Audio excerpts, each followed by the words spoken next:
Okay, we're going to start with our last talk for the afternoon. And this is Road to Retention, Challenges Minorities Face in the Health Workforce and Strategies to Improve Retention. And with us this afternoon are two dynamic speakers. Our first speaker will be Ms. Deila Davis. Deila has over 15 years of experience in nonprofit management and healthcare administration, serving in various leadership roles in the areas of public policy, external affairs, government relations, and institutional advancement. Deila joined the Access Community Health Network, or ACCESS, as the manager of private giving. But in her current position as the Director of Government Affairs, Deila forges strategic relationships with elected officials, public health leaders, and community stakeholders to promote local and national healthcare policies that address health disparities in underserved communities. As an aside, Deila actually has worked very closely with Congresswoman Kelly. As a matter of fact, Access Community Health was the host of our health and wellness back to school event in 2015. So Access has been a wonderful partner of ours and does extensive work in the community. So we're happy to fly her in from Chicago to join us today. Deila actually has her bachelor's from Brown University and a master's of public policy from the University of Michigan, where she was a Woodrow Wilson Fellow. And she received her MBA from the University of Notre Dame. Welcome, Deila. Also with us today is Dr. Tamaan Osbourne-Roberts. Dr. Roberts is the founder and principal of Daybreak Health Enterprises, an executive consulting firm specializing in physician leadership, healthcare diversity facilitation, health business quality initiatives, health futurism, which I know he's going to explain, and medical media. He's also a full-time practicing family physician, working both as a hospitalist in a rural critical access hospital in Trinidad, Colorado, and as an outpatient physician for primarily Spanish-speaking patients at a FQHC just outside of Denver, Colorado. In his policy life, he's the immediate past president of the Colorado Medical Society, where, at the age of 37, he was the youngest president, as well as the first person of color elected to serve in that role over the organization's 143-year history, and was named to Denver Business Journal's 2015 Class 40 Under 40 for this part in his accomplishment. He serves as my phone's acting up here. He also serves as a board member of the American Medical Association Foundation, as the president-elect of the Colorado Academy of Family Physicians, and in various capacities with the American Medical Association and the American Academy of Family Physicians. He completed his bachelor's at Williams College and his MD, as well as his MD, and his MD and family medicine residency training at the University of Colorado School of Medicine. So, welcome to you both. And I think we're going to actually start off with Ms. Deila.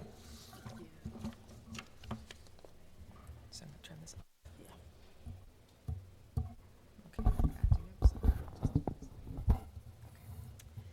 Thank you. Is my microphone on?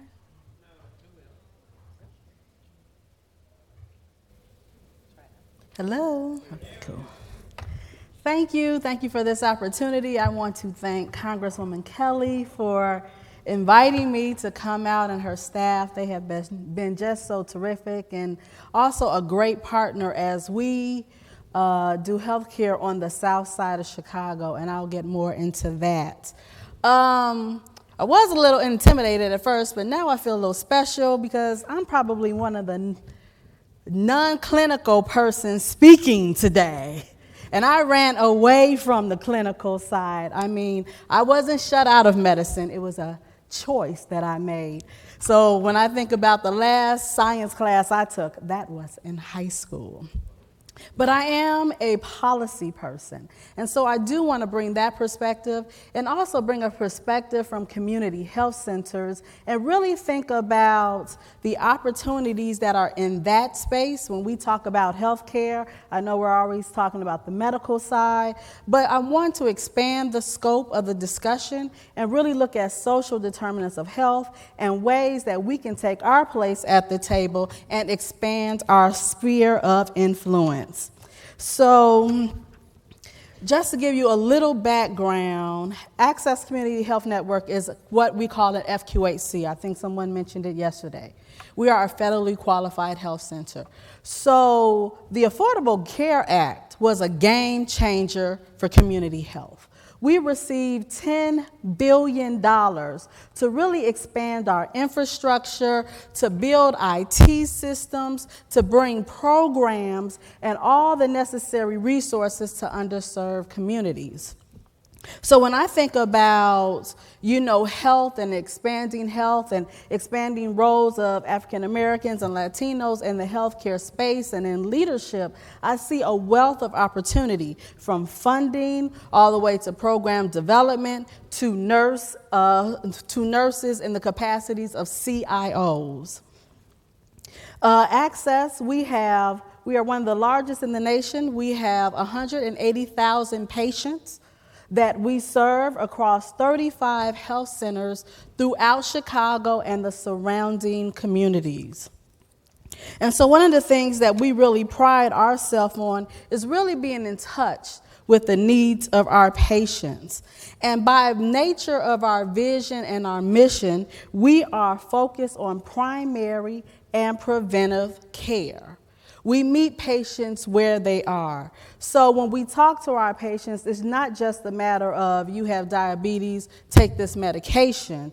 It's not a matter of you have high blood pressure, what are you doing? We are really looking at their circumstances and bringing into the conversation between the patient, the physician, and the care team of how best to take care of their needs. We have been on the front lines of providing community health for more than 25 years.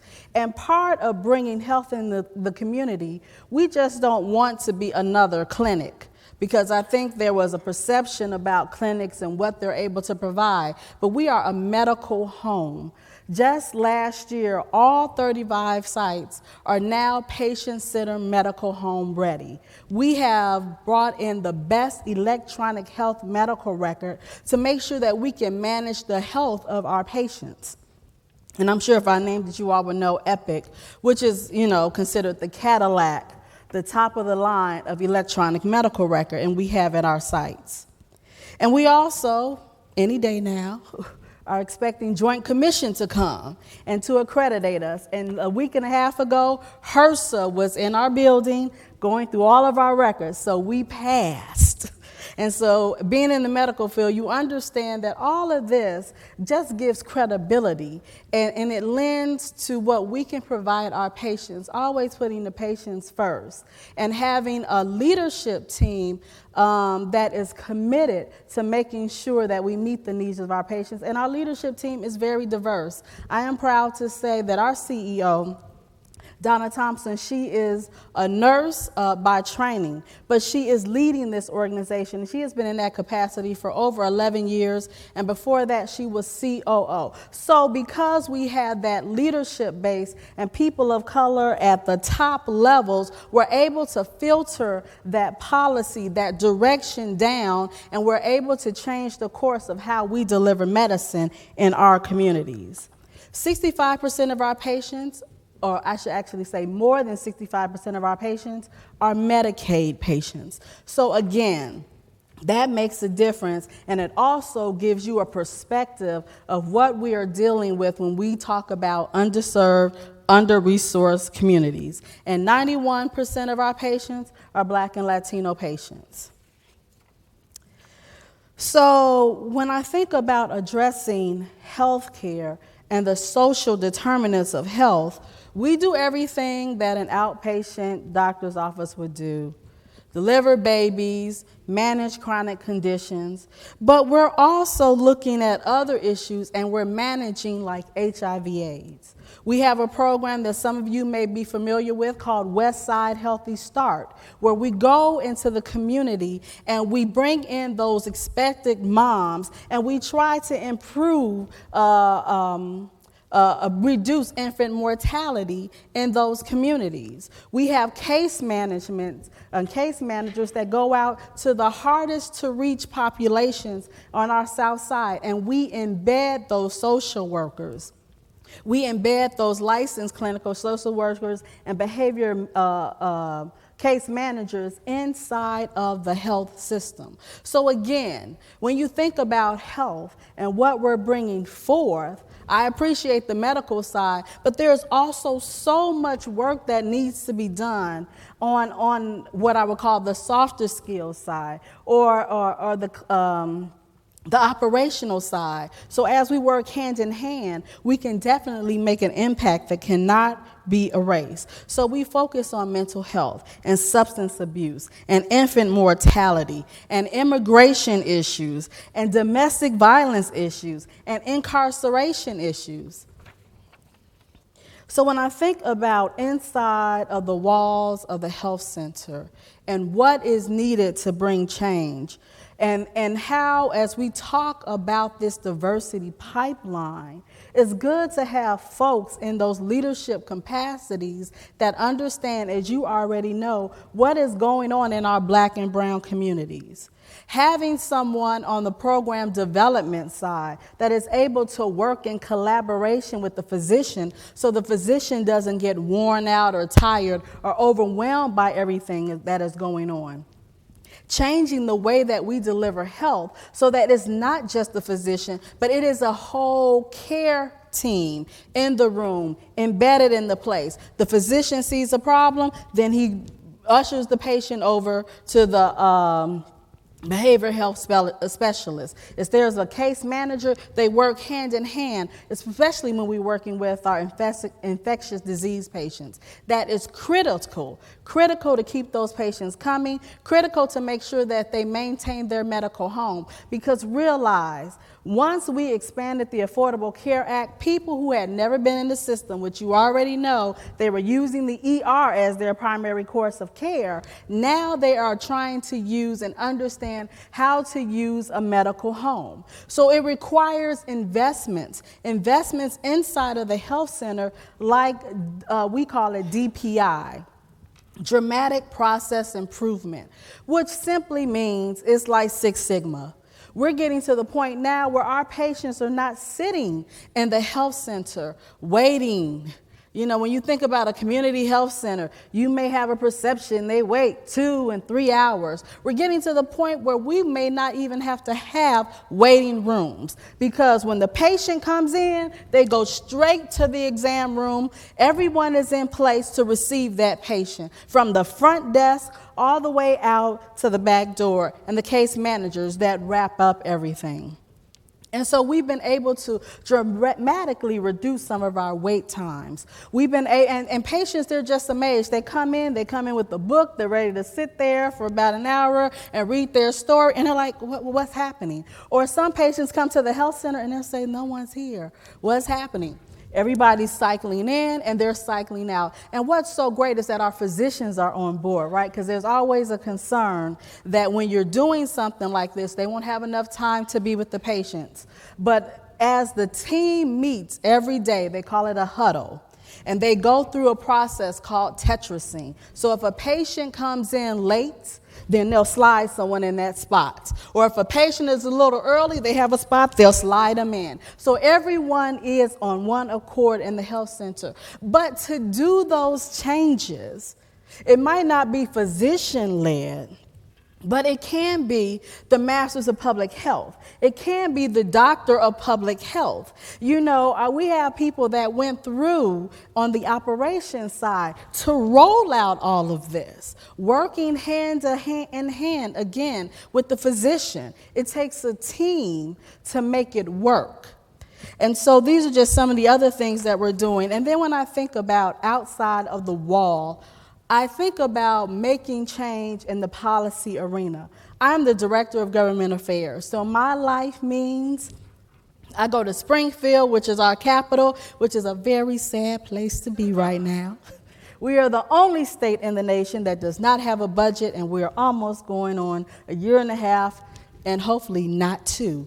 But we don't have a budget. And then I come here to D.C. But the reason why we're gathered here is because of the Congressional Black Caucus. The reason why we have ACA is because a president at the policy level made a policy decision to push it down. And so when we think about who to create in the pipeline, you can be a physician, but you can run the public health department. You can be a physician and perhaps be the president of the United States. So I don't think it's one or the other, but it's a combination or a partnership of both. When you think about delivering care, I just went to the Latino caucus that they had in the state of Illinois. Who knew? Over 70% of Latinos use smartphones. So somebody needs to take their education and take their medicine, put it together, and find out a way to create an app, because that's the way that community is communicating. And this is how we use creative ideas, witty inventions to make impacts in health and disrupt the health system. And I understand that there is a lack of diversity and a lack of a pipeline and all of the problems, but then there is also some solutions and some opportunities. I was in California dealing with my niece, who was less than 2 years old, and she had the iPad. And she was punching away, and she knew exactly where to go. So using that type of medium, we need to change the way we think about healthcare. And everyone has said it. It is not siloed. It is together. And to go forward, we don't want to be like a Kodak, right? Because they're not here anymore. And so to make that shift, we have to think differently. We have to go outside of our box. To address the social determinants of health, we have a plan that we have a program in place. It was a demonstration project with the Greater Chicago Food Depository. And so our physicians can't go any further in EPIC unless they do the food security screenings. Do you feel like you've been out of food for the last 12 months and you feel like you didn't have any money to buy it or something like that? If they say yes, just like I'm writing the script for your high blood pressure medication, I'm going to write a script for you for some food. And then on a certain day, the Greater Chicago Food Depository brings their fresh food truck, parks it right there in front of the health center. Patients have the options to go first. They show their script. I have my script. You know how it is when we know we have something. And they show up and they get the fresh food. I mean, it's good to talk about, seniors and the lack thereof, but if they're on a fixed income and they can't make it to the end of the month, I'm talking about my aunt who lived to be 87, and they don't have enough food, how are they going to take their medication? So it's addressing the real needs. And I think now we've even rolled in and I think that's being rolled across all health systems. You're screening for violence prevention. Do you feel safe? And I laugh because I had a meeting with some legislators, and he was a man. And he was pretty strong, 40. But, in his doctor's appointment, they asked him, do you feel safe? And so asking those questions and then connecting patients to resources. We have a system or app, it's a database that we have called Purple Binder. And in Purple Binder, we have all the resources. We just type them in. You can put it in by zip code. It was established by somebody else that saw a need with their family member, and now he created something that is being rolled out. And you can find the needs, the resources that patients would need. So, as I get ready to wind down and just pull it all together, I think the most important thing that I want to bring out is for us to take our seat at the table. And the table is large. Health, you can come from a variety of perspectives. I believe our last person that spoke, he said he thought education was a social determinant of health. And so right there, this is supposed to be a TED Talk, and TED, they'll end with some dramatic points. I didn't create a deck of slides, but there is a table, and it's huge. It's large. Today, you may be sitting as a physician who works with patients by the bedside. Tomorrow, you may be the CMO of a community health center.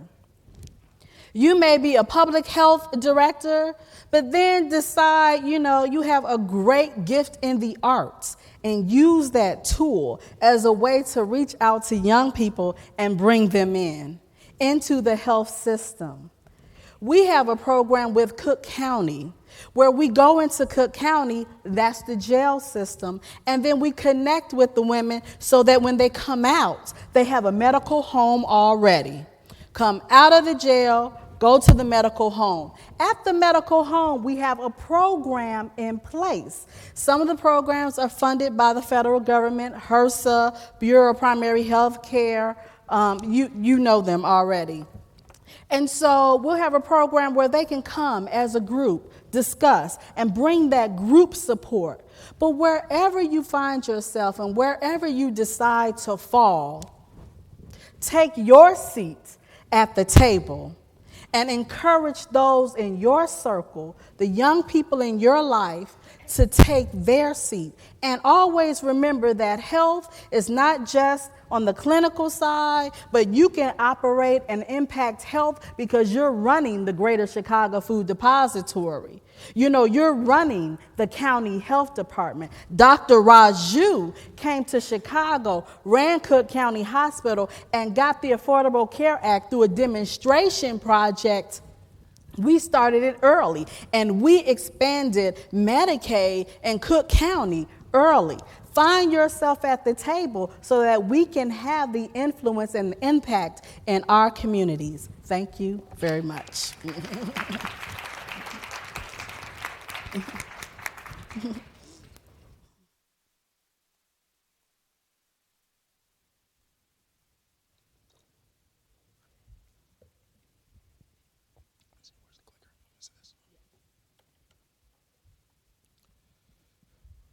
Good afternoon.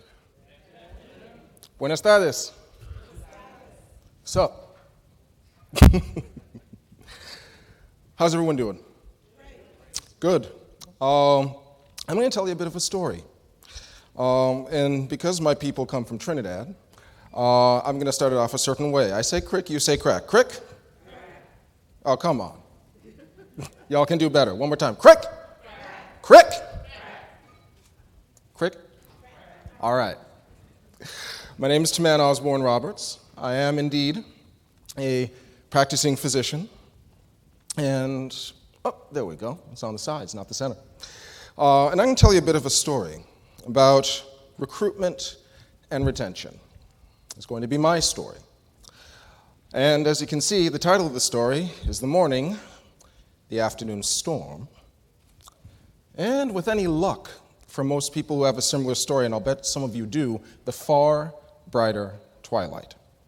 The story begins before me, in this place. Like I said, I myself am from the States, but my parents come from the beautiful island of Trinidad in the Caribbean Sea. I am still bitter at them for immigrating. Really bitter. But on the upside, they did immigrate, they met each other, house party in Brooklyn, got married, you know how it is. Got married, and my father joined the U.S. Air Force. Moved all around. My brother and I were born in Guam, which is another beautiful island that we had to move away from. Noticing a pattern? My brother's in front, I'm in back, as you can see, bright-eyed, bushy tails, full of promise, full of hope, full of hair, which changed, and, got to grow up all over the U.S. Had some amazing parents. This is my mother, who was trained as a teacher and worked in schools for the vast majority of her career. She taught me and was the first teacher I had. And she taught me a lot about service. She taught me a lot about what it means to give back, because her entire life, an entire career, was devoted to giving back to children. Sometimes the children under her care as a teacher, but most often us. My first example, first piece of recruitment. This is my dad. Like I said, U.S. Air Force, 22 years. He taught me about service and also about commitment. Both my parents actually taught me about having a love of math and sciences. My dad was in the most important unit of the U.S. Air Force. Does anybody know what that unit is? The Accounting Corps. Because while some people have to fly the planes, a lot more people have to pay for them. And my mother was, by training, a science teacher. So they got me started on that route. My brother, over here to my right, or my left if I'm looking the way you are, taught me a lot about hard work. This is the hardest working man I've ever met. We're Irish twins, 11 months apart, and as you can see, I'm taller. I have to point that out. But at the end of the day, he taught me, that you can do just about anything if you just really, really get it in your head you want to. And that's a lesson I've kept ever since. And this is my sister. She taught me about kindness. She is one of the sweetest, most gentle-hearted people you'll ever meet. Always has been, has never been able to do goodbyes because she bawls and bawls and bawls. But kind, sweet, wonderful, wonderful person. So it's all those lessons, it's not too surprising that I met an incredibly wonderful woman who actually is sitting right here in the front row. Hi, wave for the crowd, honey. She hates it when I do that.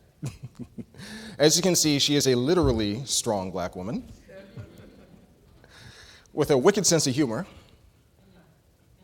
and is beautiful inside and out. I have no idea why she chose to marry me. But she did. And I'm really, really lucky that way. So all of these things going really, really well for me. My life has blessed me. My life has given me lots, tons, more blessings than any given person should have a right to ask for. What was I going to do with those? How was I going to give back? Initially, I thought it was an education. And upon leaving college, I decided to enter educational administration. Did that for 4 years. But the call of becoming a healer was a bit too strong. And I decided that really was the way that I was going to go. This is me and all of the people who recruited me into medicine with me at my graduation. That's how it started. That was the setup. The strength of my family, the strength of my upbringing, the strength of my community. That's what brought me in. That's what got me to that point. Now, as you can see, last picture, lots of smiles.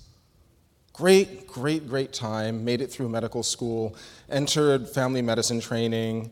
So proud, so proud to be given the opportunity to serve and to help people that way. And then we get to intern year. I asked my father not to take this picture, and he didn't listen to me. Look at the face. Smiling, but maybe a little out of it, maybe a little sleep-deprived, maybe a little difficult. Look at the top of the shirt. Not exactly neat. The collar's all kind of around. Especially look at that hand.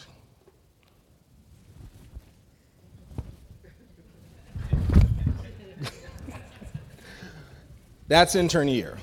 But over here, still smiling. Not doing too badly. Not doing too badly.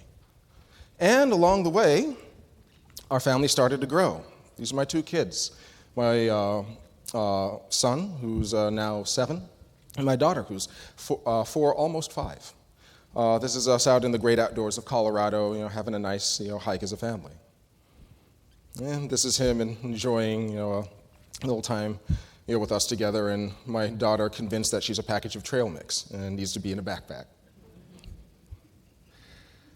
And this, after all of that, this slide is where I ended up. Nothing but blessings. Blessed to have been born in a country with this type of prosperity. Blessed to be born at this time in history where I happen to have the opportunity to pursue my dreams. Blessed to be given the privilege of becoming a healer, a physician. Blessed with a wonderful family, blessed with amazing things. And this is where I ended up. How? How did I end up here? And for that matter, how do the majority of physicians, and for that matter, those of us who work in any place in healthcare, end up at some point here? And why don't we talk about it?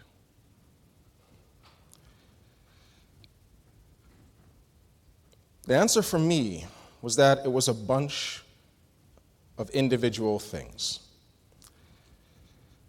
Healers are not born, they're made. Some things people are born into. Some people are born to be one thing or another. But healers, and physicians in particular, are made. Made through the process of medical school, made through the process of residency, and made through all of that by grinding down who you are to create someone different. That's part of what happens.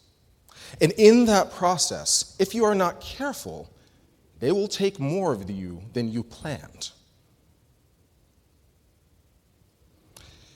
And with sleep deprivation, with long hours, with people depending on you, with dedication, with the oath you took, with all of the things that come along with that life and that process, it can be hard to remember to keep yourself. You see, oftentimes this is where physicians start. This is where most of us in healthcare, regardless of our specific profession, start.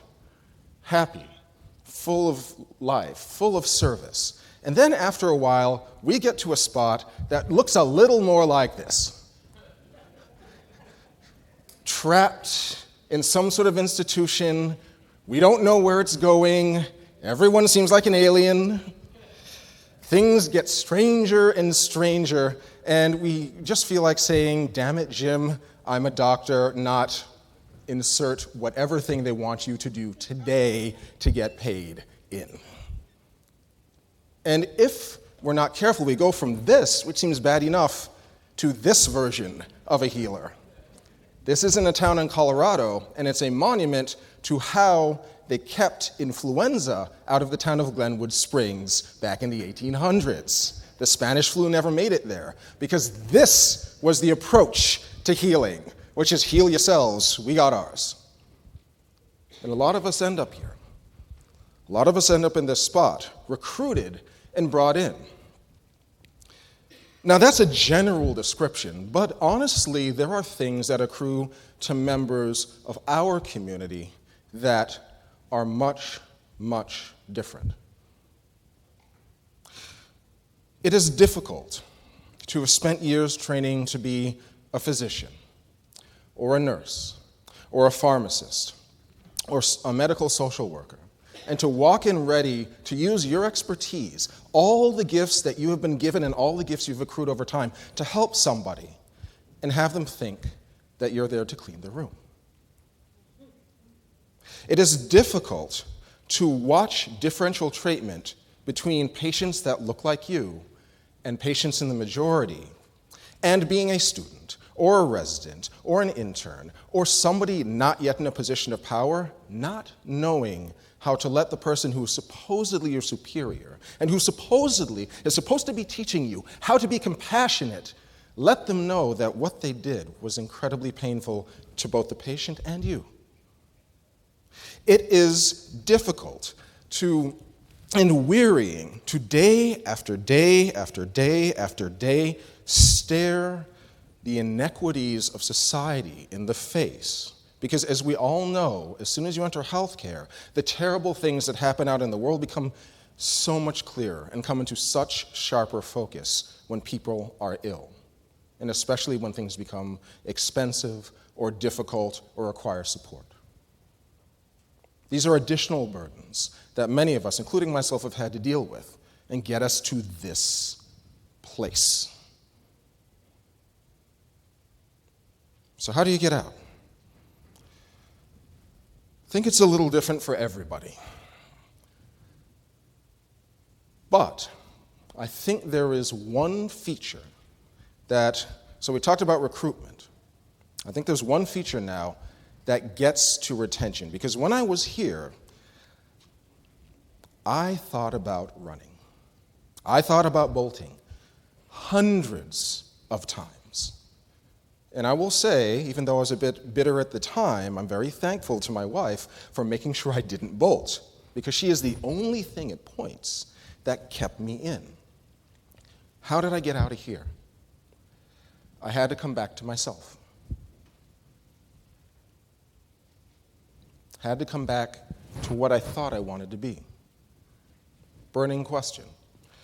And burning question, not simply because it's important, but it's a burning question because if you can't get out of that place, it will burn you and eat you alive. First decision, come back to the people I loved. Come back to the people who supported me, who helped me to get through that process, including my wife and my kids. Go Broncos. You also got to come back to the things you enjoy. Physical exercise, outside of everything we know physiologically it does to help health, to decrease depression, to improve mood, to increase motivation, was a safe place for me. Grew up largely in the wilds of Colorado, so getting back out there with my family, my kids. Also grew up along the Gulf, so getting out fishing every once in a while. Those things were important. Had to come back to myself. How else did I come back to myself? Good food.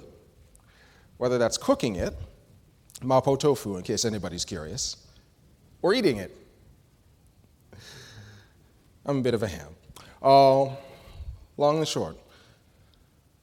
And come back to myself by realizing that I was not alone, and that there was a tradition of people before me who had faced worse struggles, had made it through, and had found something. And my question was, what did they find? Well, for me it was service. That was the key. That's what I was looking for.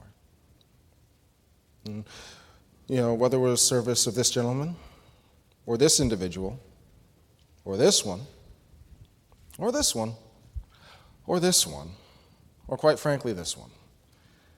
Very different paths, very different ways of going about serving the world, but all coming back to the oath I took when I graduated med school, which asserted that it was my job to apply for the benefit of the sick all measures which are required.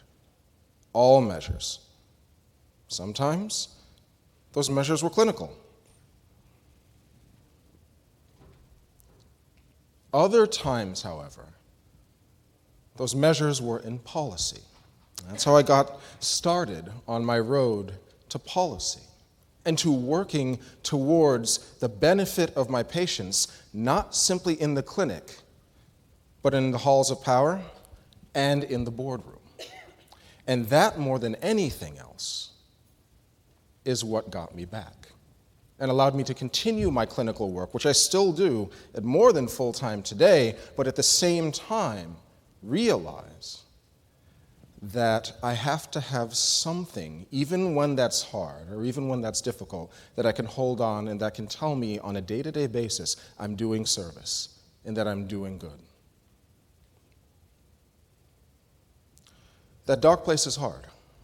Everyone is going to have a slightly different way of getting out of it. Almost everyone will get there. The ways to get out are myriad. But the thing to remember, the thing that is more important than the rest of it, is come back to yourself first, and then come back to why you chose to do this, service, after. Whatever the specifics, if you can manage that, you can get out. I did. Hopefully I won't go back. The long and the short is, it's a hard road, and if we want to keep people in it, these are the ways. Thank you.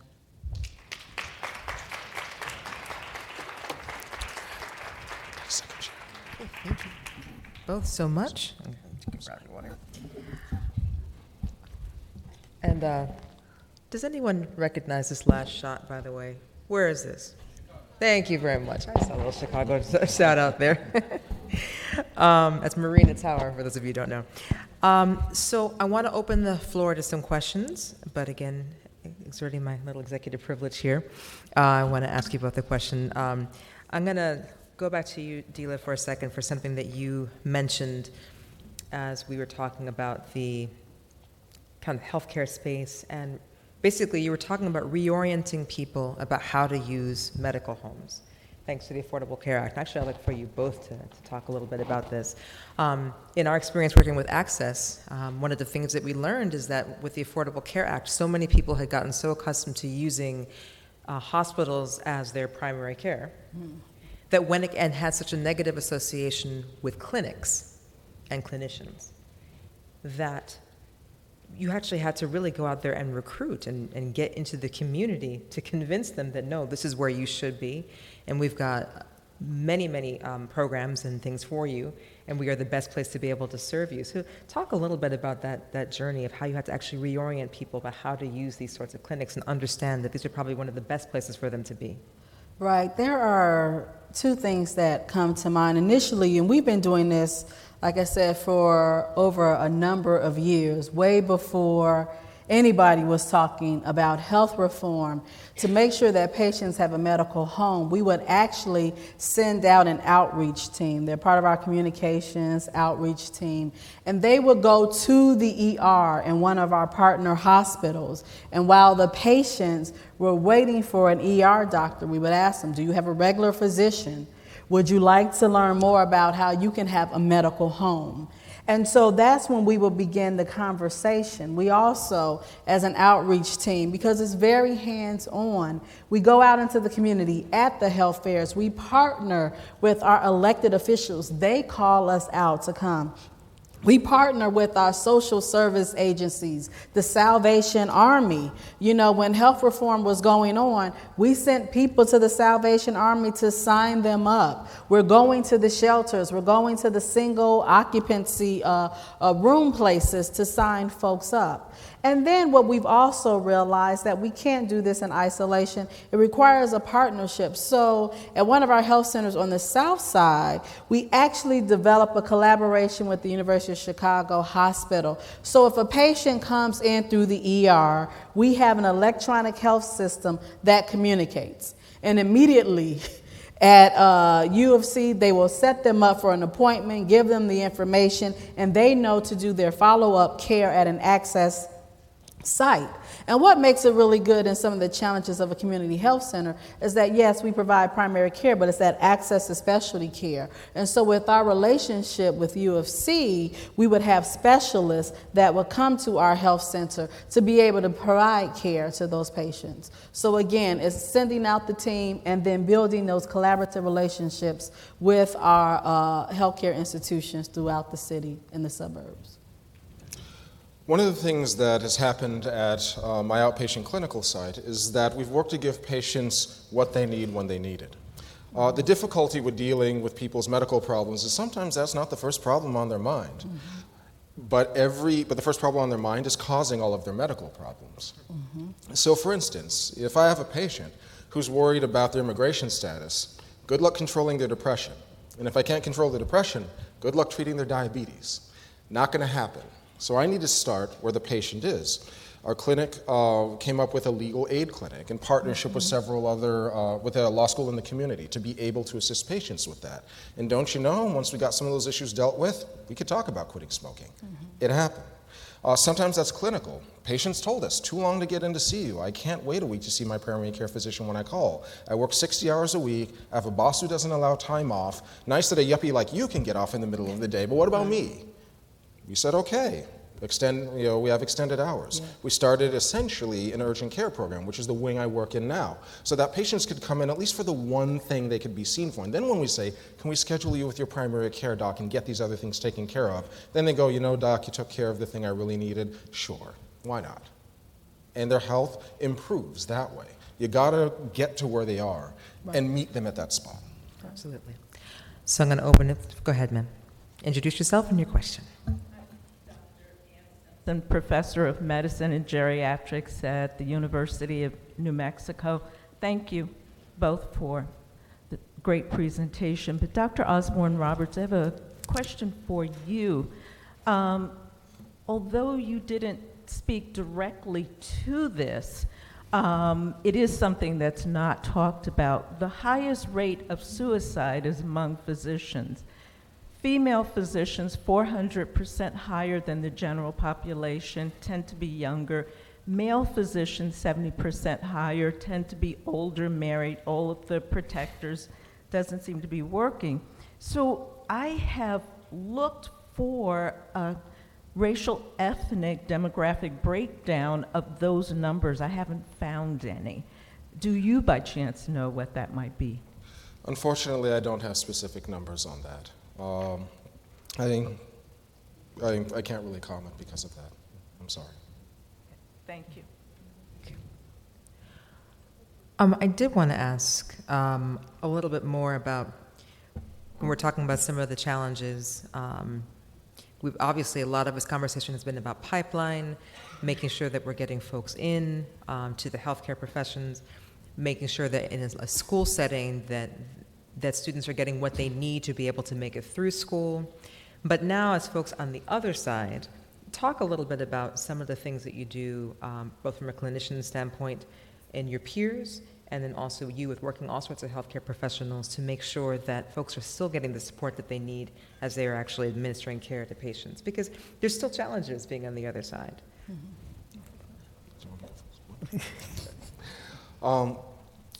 There's a lot of things I've kind of seen over time. And the difficulty is that in large swaths of the healthcare professions, these are not things that are cultural. So one of the biggest things is connection of some sort. In residency, we had a program specific to physicians called Balint that was really used to get a group of physicians together to talk about a difficult interaction, to process it in a way that wasn't judgmental, and to come up with solutions for maybe what to do the next time. It was good to have that formal structure in residency, but that fell completely off when I entered practice out there in quote-unquote the real world. So what I had to start doing was I had to start building frameworks to have that support in that place. Because honestly, when you work in healthcare and in any place in healthcare, it's hard to come home and talk about what you do at the dinner table. Because either, if you're clinical, you may discuss to your spouse. And if you're non-clinical, it just may be hard to explain what's going on. It's a unique world we all live in. And it's interesting because one of the easiest ways to do that is to see who else looks to be maybe in a bit of a dark place. And it doesn't take much. You just have to ask. It's like, are you okay today? And the first answer is always, yeah, I'm fine. Because we're all trained to say that. It's not about us. It's about the patient. It's about their suffering. It's about helping them. But then you ask the second time. It's like, are you sure? And you usually get a different answer. And that's a place to start. And you can talk with them. They know, next time you're having a hard day, they should talk to you. And you start building those networks and those connections. It's not something formalized. Our physician culture, at least, doesn't have great formalized mechanisms. There are more coming along in med school that I've seen, and hopefully they'll move from residency into practice, but that's at least a place to start. Yeah, when I think about, how to maintain those structures and maintain interests, I think it's the same, even in the policy area or for those that are in operation. You just really have to plug into those networks that are available. So, even outside of the clinical aspect, there might be your sorority or fraternity, and you have people that you make connections with that are in the same background that you're in. Your friends. It's just surrounding yourself with that cheerleader. I mean, it's everything that we already know. I think the problem is, do we just do? And then, so it's making time to make those connections, to always keep you on point and keep your finger on the pulse of what is going on and why you entered, healthcare or policy for me.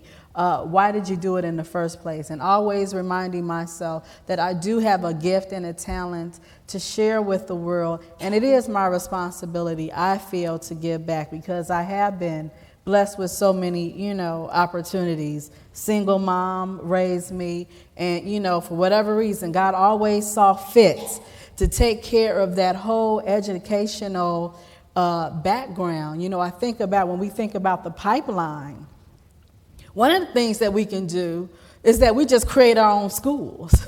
I went to an all-black school on the west side of Chicago, where the archdiocese wanted to shut it down. But yet the leadership there, and Mr. Adams, bless him, he kept it open. And so having that experience and having people around you root for you and people investing in the schools, that's why I went to Brown. I went to Brown because I wound up at some summer program at Phillips Exeter.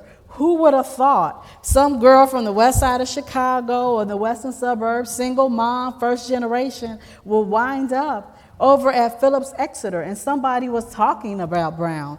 We knew about all the other Ivies, Harvard, Yale. But then, like I said before, I didn't go into medicine on purpose. He said, Brown has no requirements. I said, perfect. And so when I went there, I never took a science class and barely took a math class. I knew it was my responsibility to do that. I should, so I did. So it's really tapping into those networks and being and reaching back and lifting up others. And as I look at my grandparents as they get older and that generation that went before, because I see them, and my grandmother say, I wanted to be a lawyer, but she couldn't, Cairo, Illinois, whatever reasons. I have an obligation to give back. So that's where my motivation comes from. Good. And as we're about to finish up, just one last question for you. Again, we talked about the pipeline, and we talked about, especially when we did the tour for diversity, when we had the conversation and the tour, what are some of the kind of the ways that people can reach out to folks who are coming from a non-clinical perspective but still very interested in health? So healthcare administration, because we know it is as important as it is to be a clinician. Rephrase it for me. So you are, as you said, not from a science background. You kind of fell a little bit into health, but as a healthcare administrator, you have a very important job. Yes. So how do we attract folks? Because sometimes I think we have this mentality, and I also have an immigrant family, and it's like the traditional lawyer, doctor, there's certain paths we take, and we sometimes tend not to understand. So for example, when I talk to students who want to be lawyers and they want to be trial advocates because they watch things on TV and because I think it's so sexy, and I talk about different areas of the law that not only are more lucrative but are imperative and where there's very little representation, people who look like us. So how do we convince some of our students that it doesn't always have to be the most traditional or obvious path that we think you need to take to be successful, but we know is still very important for representation? Right, it's all about exposure. And so just like you would do on the medical side, it's taking the time, and I know I do, I go back to my high school and I talk about government affairs. I talk to adults. They're like, what's government affairs? And I say a lobbyist. And they're like, okay, I get it. And so it's expanding that paradigm and just exposing our students to different ideas, the internships, starting early. That's where I credit Providence St. Mel. They send a fifth grader out to a language camp when they're in fifth grade. These are kids from the west side of Chicago, little black and brown kids that are going off, but they get that exposure early. It's going back. I think one of the tragedies in our community are our HBCUs, and being able to go back, some of us that may have graduated, and invest in those students that are there and expand. There's a pipeline right there. It's a captive audience. And to talk about the opportunities that are available. We can go into already ready-made networks and tap in. We don't have to create anything. We already have your sororities and fraternities. In the community I live on the south side, predominantly African American, so most of the schools are there. On the west side, the schools are there. The resources are there. It's just about taking time to plug in. And again, if we can't physically do that, then looking at other ways. I think the other speaker that was here earlier, he says, I don't speak well, but I'm a writer. Blog about it. All of these kids are on technology. Make what's the new thing on the Periscope. Folks have Periscope followers and Twitter followers and Instagram followers. So it's thinking those ways to catch this group because it's a different way of communicating. As somebody who has tracked clinically more towards, some of the non-clinical stuff, I'm going to say something that I hope isn't too controversial. And the reason I hope it's not is because I can imagine my mother wanting to slap me as I say it. But really, I think what it comes down to, in some cases, is we have to think about where we come from and how that affects our thinking. Like you said, coming from an immigrant family, there's a lot of risk moving one country to another. There's a lot of difficulty. There's a lot of things given up. So we tend to look for the sure thing at the end of the day. If you grew up in a difficult community that had a lot of challenges, which a lot of people of color who aren't immigrants in this country grew up in, you're looking for the sure thing at the end of the day. If you grew up in the rich suburbs of New Jersey, but had to worry about the cops shooting you because they didn't think you belonged in your neighborhood, you're looking for limiting your risk and the sure thing at the end of the day. And our communities, because of that, tend to end up in the track thinking that you're talking about. If you're going to the sciences, doctor, engineer, I don't want to hear about anything else in many cases. And that's a disservice to many people who would find their true calling in thousands of other things. So I think it's important to balance. We can't be pie in the sky. Our communities have had to deal with enough that we know you need a plan, and you need direction and structure, and you need to know how to get there. But we have to be able to give the young people in our communities, like you said, enough exposure to enough things that they start really realizing that whatever my gift is that I've been given that I need to give back to the world, there's a place for it. And if I don't know it right now, I'll figure it out and I'll get that structure, but I shouldn't freak out and just hit the closest thing possible. I'm a doctor in large part because of my family. And I love what I do as a physician, and I value that. But my family is in politics in the old country on both sides. So the fact that I didn't track into policy earlier was probably due to the fact that they're like, you need to eat. You need to get the sure thing done. And then you can think about something else. So we need to be able to provide the structure at the same time as the freedom to our young people to consider other options. Great. So I want to thank Dr. Osbourne-Roberts and Ms. Deila Davis. Thank you so much.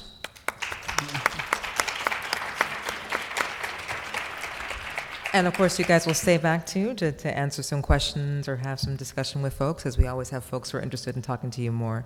And so we want to thank you so much. This actually concludes our afternoon session.